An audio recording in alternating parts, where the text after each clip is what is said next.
தமிழகத்தில் IAS அதிகாரிகள் இணை அரசாங்கம் நடத்துகின்றனர் என்று சென்னை உயர்நீதிமன்றம் காட்டமாக தெரிவித்திருக்கிறது. கூடுதல் விவரங்களை செய்தியாளர் ஆனந்த் வழங்கிட கேட்கலாம். ஆனந்த், வணக்கம். விவரங்களை சொல்லலாம். வணக்கம். எழுத்தாளர்களுக்கான கனவு இல்லம் திட்டத்தின் கீழ் வீடு ஒதுக்கீடு ரத்து செய்ததை எதிர்த்து கவிஞர் வைரமுத்து தரப்பில் சென்னை உயர்நீதிமன்றத்தில் மனு தாக்கல் செய்யப்பட்டிருக்கிறது. இந்த வழக்கு உயர்நீதிமன்ற நீதிபதி ஆனந்த் வெங்கடேஷ் முன்பாக விசாரணைக்கு வந்தது. அப்பொழுது அரசு தரப்பில் கால அவகாசம் கேட்கப்பட்டிருக்கிறது. வழக்கினுடைய விசாரணை பிற்பகல் 2:15 மணிக்கு நீதிபதி தள்ளிவிட்டார். முன்னதாக வழக்கு விசாரணையின் போது ஆஜராகியிருந்த வைரமுத்து தரப்பு மூத்த வழக்கறிஞர் சேவியர் அருள்ராஜ் ஏற்கனவே எழுத்தாளர்கள் கனவு இல்லம் திட்டத்தின் கீழ் பெண் IPS அதிகாரி திலக வீடு ஒதுக்கீடு ரத்து செய்யப்பட்டதை எதிர்த்து தொடரப்பட்ட வழக்கில் அரசாணையை பின் தேதியிட்டு அமல்படுத்துவதாக அரசின் தலைமை வழக்கறிஞர் நீதிமன்றத்தில் தெரிவித்தார்.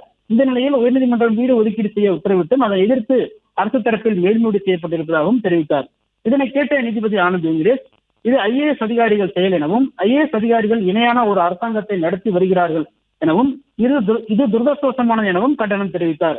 எழுத்தாளர்கள் வீடு ஒதுக்கீடு செய்வது என்பது உணர்வுபூர்வமான விஷயம் எனவும் இது IAS அதிகாரிகளுக்கு தெரியாது எனவும் அவர்கள் அதிகார தோணியிலேயே செயல்படுகிறார் எனவும் கலைஞர் கருணாநிதி இதனை ஒருபோதும் அனுமதித்திருக்க மாட்டார் எனவும் நீதிபதி தனது கருத்தினை பதிவு செய்தார்.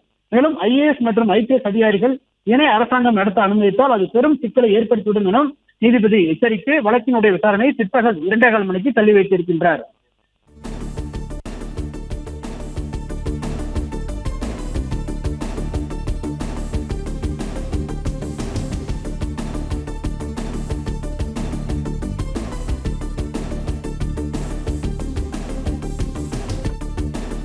விவரங்களை வழங்கியமைக்க நன்றி.